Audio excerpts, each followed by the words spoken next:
Vamos ler do verso 1 até o verso 7. E nos deteremos no verso 7 essa manhã. Salmo 119.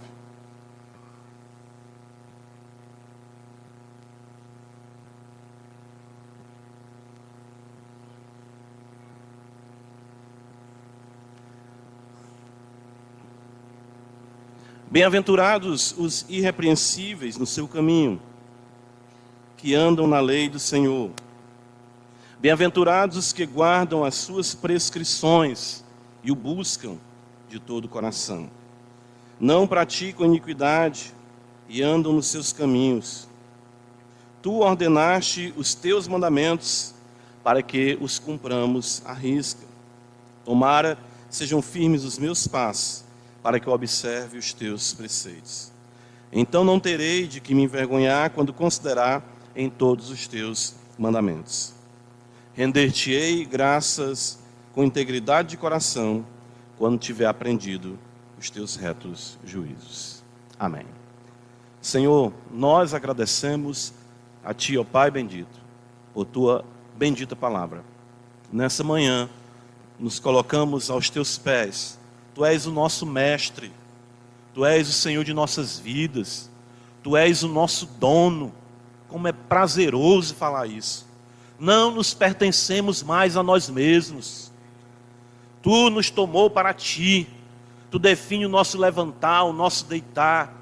Tu define o que vai em nossa mesa, em nosso prato. Tu define o que está em nosso bolso. Tu define os nossos pensamentos. Tu define o nosso falar. Tu define o nosso sentir, o nosso agir. Tu és o nosso dono. Louvado seja Deus por isso. Que prazer não pertencermos mais a nós mesmos. Que deleite sermos servos do Senhor. Sermos escravos de Cristo para todo sempre. Ajuda-nos a vivermos à luz desse deleite e prazer. Não há bênção maior do que o conhecimento do nosso Deus na face de Jesus Cristo. Nessa manhã, nós queremos que mais ainda o Senhor se aproprie de nós pelo conhecimento da verdade, totalizando o nosso ser numa devoção verdadeira a Ti, o nosso único Deus. Em Cristo Jesus, nós assim oramos, crendo no poder do Espírito Santo. Amém. Meus irmãos, nós não podemos esquecer que nós estamos considerando aqui a felicidade. Certo? Todos os domingos você vem para cá, todas as quartas-feiras você vem para cá, todos os momentos em que nós nos encontramos é com o objetivo de sermos felizes. Isso não é contrário ao que ensina a Escritura. A fé não tem um objetivo de lhe amargurar. Pelo contrário, nós vemos o apóstolo dizer que o fruto do Espírito é alegria. Por essa razão, o Salmo 119, extenso como é, visa impregnar em nós essa percepção de que a felicidade se encontra no relacionamento autêntico com a palavra de Deus. A felicidade verdadeira e permanente. Porque toda alegria nesse mundo, ela está fadada a findar. O autor sagrado diz que o fim de toda alegria é a tristeza. Aqui nenhuma alegria vai ser permanente. Tem alegria, né? A juventude, você já está vendo que ela passa, né? A alegria de quando você casa, você vai enfrentar as lutas do casamento, a alegria da maternidade, da paternidade, a alegria da realização profissional. Tudo isso passa, tudo isso visa apontar a nós a verdadeira felicidade, que é nós conhecermos a Deus na face de Cristo. A felicidade, ela não pode ser dissociada da Escritura, da palavra, do que procede da boca de Deus. A relação com a Santa Palavra, ela define a bem-aventurança. Então, por isso que o Salmo 119, ele começa, bem-aventurados. No versículo 2, bem-aventurados. E no decorrer desse Salmo, nesses 176 versículos, o autor vai destacar para nós como a palavra permeia todas as áreas de nossa vida E que o objetivo claro de Deus em Cristo, que é a palavra, é fazer com que o nosso ser, tudo que há em nós, possa convergir para o âmago, ou seja, para a felicidade em Cristo Jesus. A dinâmica da vida feliz consiste no poder apropriador e totalizador das Sagradas Escrituras na vida do indivíduo. Você só será feliz se mais da Bíblia houver em você. Não apenas de maneira intelectual, mas como nós temos aprendido. Conhecimento que nos constrange, o conhecimento que nos enternece, o conhecimento que nos domina em amor. Na semana passada, nós vimos no versículo 6, observe, que a consideração respeitosa caracteriza o homem regenerado. Veja o versículo 6, ele diz: quando considerar em todos os teus mandamentos. Parte B do versículo 6. Todos os mandamentos. Ou seja, essa consideração coloca o homem sob luz intensa. A relação com a Escritura é, de fato, sermos trazidos para a luz. Por isso Jesus fala que aqueles que não querem ter as suas obras argüidas por Deus se afastam da luz. Porque a luz, ela vem a trazer o discernimento e a percepção dos nossos caminhos. Então, nós vemos que o homem regenerado, que respeita a palavra, vive sob luz intensa. Isso, felizmente, o constrange. Veja a parte A do versículo 6. Então não terei de que me envergonhar. Por que o constrange nós vimos? Porque a palavra denuncia. A palavra me denuncia. A palavra lhe denuncia. Então nós ficamos envergonhados. A palavra denuncia os nossos pecados. E isso nos leva a buscarmos mais intensamente uma consciência pura diante de Deus. Por isso o cristão, ele vai apanhando, né? Ou seja, pelo Pai eterno, na disciplina paterna, e ele vai dizendo: eu quero mais, Senhor, eu preciso mudar, eu preciso aprender. O desejo deste homem e desta mulher regenerados é considerar os mandamentos sem constrangimento, sem o constrangimento da desobediência, né? Então, quando Paulo diz: aquele que furtava não furte mais, isso vai perturbar o homem e a mulher salvos, quando eles ainda perceberem que o furto caracteriza a sua vida, a mentira caracteriza a sua vida, enfim, qualquer outro pecado. Você vê, o Espírito não deixa o homem e a mulher de Deus em paz, até que você possa considerar nos mandamentos e não ficar mais embaraçado, constrangido, envergonhado. Então, o que acontece? Uma vez que essa consciência ela é limpa, uma vez que o Espírito Santo, embora, claro, isso não seja sinônimo de uma vida sem pecado, mas o cristão está bem, ele diz: que bom, naquilo que o Senhor tem me feito ver, eu tenho caminhado com humildade, né? Você considerando diante do Senhor, quebrantamento, reconhecendo meus pecados, e não mantendo qualquer pecado de estimação, qualquer pecado doméstico, ou uma realidade contumaz, de dureza no coração, de amargura, mágoa, inveja, coisas dessa natureza. Então o que nós vemos é que isso traz alegria, né? Veja, por isso que no versículo 7, ele vai dizer: render-te-ei graças. Ou seja, louvarei ao Senhor. Percebem aqui o desenvolvimento, como isso é bonito. Você é impactado pela palavra, você vê os seus pecados, você ama essa palavra, você respeita essa palavra, mas ela diz: isso tem que mudar. Por quê? Porque eu te fiz um novo homem e uma nova mulher. Não é para você ser um novo homem ou uma nova mulher, mas porque eu te fiz um novo homem ou uma nova mulher. Isso não dá mais certo com você. Esse tipo de procedimento não dá mais certo com a sua vida. E aí você se entristece, você se envergonha. Mas a partir do momento em que você se envergonha, se humilha e clama o Senhor, Ele te dá a libertação dos teus pecados. Se confessarmos os nossos pecados, Ele é fiel e justo para nos perdoar os pecados e nos purificar de toda iniquidade. Aí então, o que é que isso vai redundar? Em louvor. Render-te-ei graças, Senhor. A alegria do louvor sincero. A gratidão fundamenta a alegria desse louvor. De fato, o salmista, não tendo do que se envergonhar, ele se deleita em Deus. Por isso que você, quando tem alguma coisa lhe perturbando, você não consegue cantar com propriedade. Você não consegue orar com propriedade. Ou seja, você vai orar, aquilo ali. Você vai ler a Bíblia. Você vai cantar. Você vem para o culto. Mas quando você, pela graça de Deus, abandona, como diz Provérbios 28:13, o que encobre as suas transgressões jamais prosperará, mas o que as confessa e deixa alcançará o quê? Misericórdia. O Pai das misericórdias se apresenta para você. E aí você tem o deleite de louvar o Senhor. Ele dirige o louvor a Deus porque sabe que foi o Senhor que lhe concedeu vida e perdão. Ele serve ao Senhor com alegria. Salmo 100, abre comigo, volta só um pouco.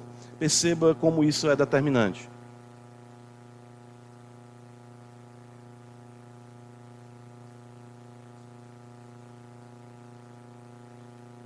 Salmo 100. Salmo de ações de graça. Celebrai com júbilo ao Senhor todas as terras. Servi ao Senhor com quê? Alegria. E apresentai-vos diante dele com quê? Cânticos. Então você foi desmascarado. A palavra faz isso. Derruba as máscaras. A palavra lhe liberta da hipocrisia. Aí então agora você diz: não terei mais do que me envergonhar. Ele sabe quem eu sou. E eu sei que Ele sabe quem eu sou. E Ele me perdoa. Louvarei ao Senhor com alegria. É nisso que se fundamenta o louvor. O louvor, irmãos, não é mecanicamente aprendido e executado. Isso é um grande problema que nós devemos ter cuidado com isso. Ele não é, certo, alguém que canta por cantar. De fato, o âmago deste homem, desta mulher, estão envolvidos, a totalidade do seu coração foi alcançada, foram constrangidos pelo poder do amor. Eu creio que uma das mais belas definições do Evangelho se encontra em Gálatas 5:6, quando Paulo diz que nem a circuncisão, nem a incircuncisão tem valor algum. Quando Paulo diz, mas a fé que atua pelo amor. Isso define o Evangelho, isso é uma síntese, a fé que atua pelo amor. Isaías capítulo 29, abra comigo a escritura. O Senhor censura veementemente. Isso é também mencionado por Cristo. O Senhor cita o profeta Isaías. E olha o que o texto nos diz aqui. Isaías 29, versículo 13. O Senhor disse: visto que este povo se aproxima de mim. Percebam, eu posso estar próximo do Senhor. A igreja é um ambiente que nos coloca próximos do Senhor. Quando eu falo igreja, eu falo do ajuntamento solene dos santos. É o que há mais próximo do Deus verdadeiro na face da terra. O ajuntamento solene, a igreja, as graças, a leitura da palavra, a oração. Então o Senhor fala: visto que esse povo se aproxima de mim, e com a sua boca e com os seus lábios me honra, mas o seu coração está longe de mim, e o seu temor para comigo consiste só em mandamentos de homens que maquinalmente aprendeu. Irmãos, percebam a profundidade desse texto.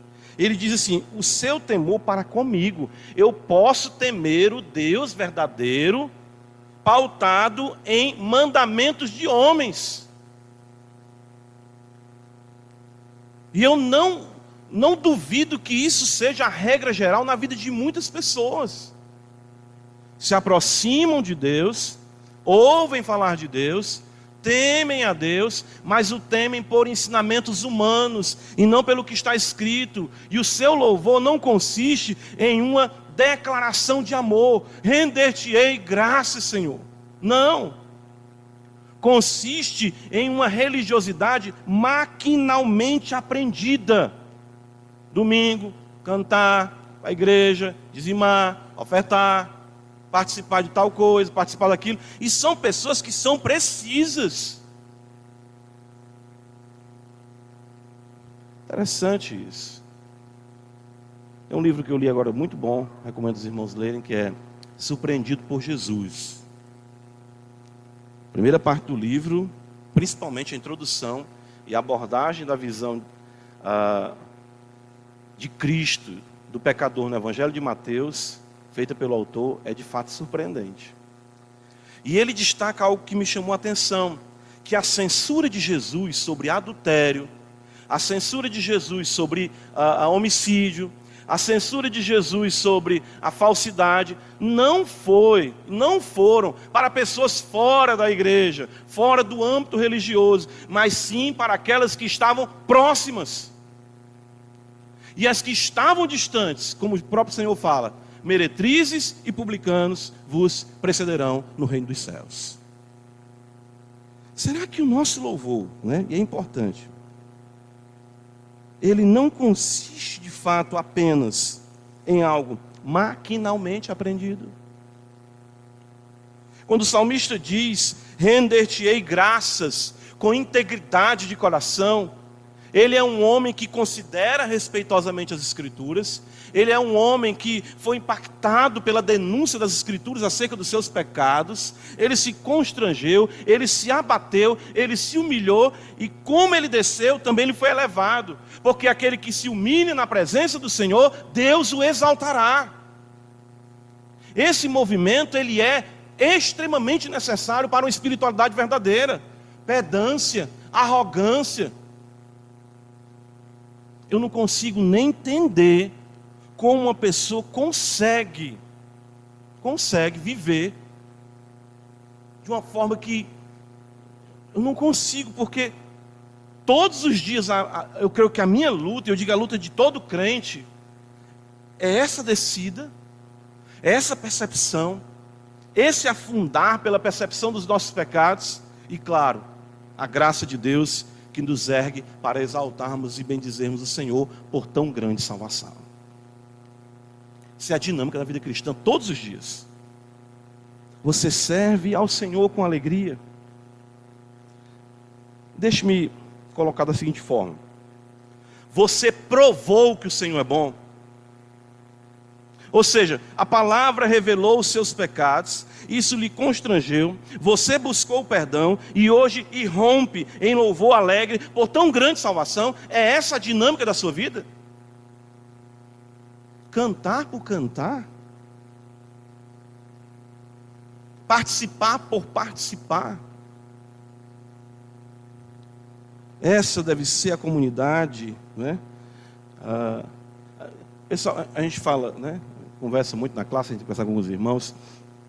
Tem a igreja do véu, não tem? Nós devemos ser a igreja do lenço. Está faltando isso.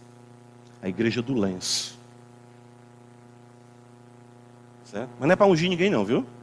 Pastor André vai ungir o povo com lenço. Não. Choro. Quebrantamento. Nós não vamos ter tempo de olhar para ninguém nem para nada à nossa volta, porque estamos considerando o Altíssimo. E a semelhança de Isaías, vamos dizer: ai de mim. O seu cantar, as suas expressões de louvor procedem do seu coração. Veja que ele diz: render-te-ei graças com integridade de coração. Meu coração todo. Ou maquinalmente você faz o que faz? Louvor a Deus deve ser o exuberar alegre nele, por tão grande salvação a nós revelada. Veja, o versículo 7, ele vai nos mostrar qual é o fundamento dessa alegria, ou o combustível dessa alegria. Porque uma vez que nós nos alegramos pelo perdão, nós devemos pensar como manter essa alegria. E ele vai dizer para nós no versículo 7, quando tiver aprendido os teus retos juízos. Perceba o quando. Conhecimento da verdade nos leva a louvá-lo. Assim sendo, nós devemos conhecer mais para louvá-lo mais. O aprendizado constante, ele aperfeiçoa o louvor a Deus. Aprendendo e cantando deve ser a dinâmica da vida cristã. Oséias capítulo 6, texto muito conhecido, logo depois do profeta Daniel, né? Oséias vai dizer para nós assim, veja.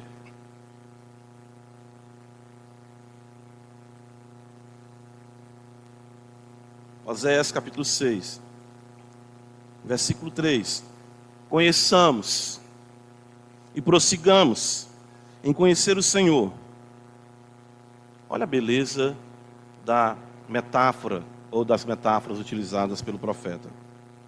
Como a alva, a sua vinda é certa. Primeiro, quando você conhece a Deus e prossegue em conhecer, o que é que vem para você? Luz, a alva. As trevas se dissipam da sua vida. A alva, como a alva, a sua vinda é certa. Conhecimento de Deus faz isso. Então, por isso que o louvor vai ser um louvor esclarecido. Perceba ainda, o profeta diz, e ele descerá sobre nós como a chuva. Vida, como chuva serôdia que rega a terra. A chuva que falta para amadurecer os frutos da sua vida. É isso que a chuva serôdia faz. Então, conheço a Deus, vou conhecendo. Meu Deus, agora eu estou vendo, está ficando mais claro. Você se alegra e você então faz o quê? Louva. Que maravilha é ver. Conhecimento de Deus então começa a chover sobre você. Hoje à noite nós vamos falar do rio da vida, a água. E a chuva caindo sobre você matura o fruto do Espírito na sua caminhada cristã. A teologia que gera devoção em oração inevitavelmente conduzirá às ações de graças. É por isso, sabe, irmãos, que um parênteses aqui, eu não vou entrar no mérito disso tudo, é que quando nós vamos observar o louvor nas Escrituras, ele não é entregue, né? Considerando hoje no mundo, já foi muito mais, mas considerando hoje no mundo essa realidade de composições gospel, né? Muita produção, o cantor, ele tem que estar esmerado, né? Numa teologia que o coloca corandeu. Tem que ter uma vida com Deus. Os salmos são feitos por homens. Os salmos são feitos por homens que têm uma teologia em chamas, que ardem no poder do Espírito Santo. O conteúdo de tal adoração deve considerar os retos juízos de Deus. Perceba o versículo 7 do Salmo 119, ele diz: render-te graças com integridade de coração, quando tiver aprendido os teus retos juízos. O que é isso? Todos os caminhos de Deus. Eu vou louvar a Deus por isso, por isso, por isso. Tudo que Deus faz é perfeito. No que Ele define acerca do homem, no que Ele define acerca da mulher, no que Ele define acerca de filho, de pai, de mãe, de trabalho, de sociedade, de igreja. Os pareceres divinos, os juízos divinos, os julgamentos de Deus, as sentenças proferidas por Ele. O que é que Deus diz sobre isso? É pecado. Amém, Senhor. Pecado é. Isso me agrada. Amém, Senhor. Então não é pecado. Então veja a beleza disso. O justo, ele cantará os caminhos de Deus. O justo cantará a bondade e a justiça do Senhor. Salmo 101, vimos o Salmo 100? Olha o que está escrito no Salmo 101. Verso 1 e 2. Nos diz: cantarei a bondade e a justiça. Porque hoje as pessoas querem cantar só a bondade, né? Mas não querem cantar a justiça. Cantarei a bondade e a justiça, a ti, Senhor, cantarei. Atentarei sabiamente ao caminho da perfeição. Ó, quando virás ter comigo. Então, irmãos, percebam que antes do salmista, ele desaguar, podemos dizer assim, ele exuberar em louvor, ele teve uma história anterior. Qual a história que ele teve? Uma história com o conhecimento de Deus. Conhecimento verdadeiro que declara, que de fato deságua em declarações de amor. O seu cantar deve ser o seu amar. Boca e coração estão sintonizados na sua adoração? Porque a gente gosta às vezes do cântico pelo cântico. É bonito esse cântico, tão bonito, né? Bem, bom demais. Mas estão sintonizados?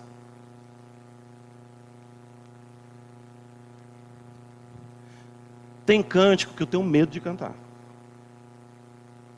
Eu tenho medo. Sabe um cântico que eu tenho medo de cantar? Quando nós cantamos assim: eu sou um com você no amor do nosso Pai. Eu pergunto, isso é verdade? Às vezes não está no nosso alcance, mas está. Como é precioso, irmão, estar bem junto a ti. Será que eu quero estar junto de todo mundo que está aqui? Eu tenho medo de certos cantos, eu falo até com temor. Meu Deus, será que eu quero estar perto de todo mundo que está aqui? Eu quero amar todo mundo, eu quero servir a Deus, eu quero amar meus irmãos. Isso, irmãos, é muito ofensivo diante de Deus, quando a boca não está em sintonia com o coração. Lembra do ditado que diz assim: quem canta, o que as pessoas dizem? Mas quem canta sem coração na igreja, os males atraem. O salmista diz: render-te-ei graças de todo o meu coração, quando eu tiver aprendido os teus retos juízos. Veja como louvor é muito mais, cantar é muito mais, abrir a boca, destilar palavras de elogio a Deus, cantar a nossa realidade, a sobrenaturalidade do santo ajuntamento, não pode ser algo dissociado da sobrenaturalidade de uma vida feliz, numa relação autêntica com as Escrituras. Porque senão nos assemelharemos ao povo de Isaías 29:13, e que o Senhor repreende nos seus dias: esse povo está perto de mim, esse povo se aproxima de mim, mas estão longe, porque a boca deles não está em harmonia com o coração, e me servem maquinalmente, porque não tem alegria, não tem vigor, não tem júbilo, não há comunhão na sua devoção. Nós temos que pedir a Deus que assim não seja, e que nossas vidas de fato possam ser tributo ao Senhor, com corações enternecidos, ajoelhados de mãos dadas, impactados pela glória manifesta do nosso Senhor. Amém, irmãos? Senhor da glória, nos ajuda, dissipa as trevas, que a alva possa ser intensa, que a chuva serôdia caia, que a tua vinda, Senhor, no conhecimento e no prosseguir desse conhecimento, traga luz à Igreja Batista de Parquelândia. Traz sobre a Igreja Batista de Parquelândia a chuva serôdia, Senhor. Pelo conhecimento autêntico de corações constrangidos, por tão grande salvação, aos pés do nosso Redentor. E não só sobre nós aqui em Parquelândia, mas em todo lugar, em toda a face da terra, onde se invoca o teu nome, em sinceridade e em fidelidade à tua palavra. Em nome de Jesus, Senhor, nós oramos e te agradecemos. Amém.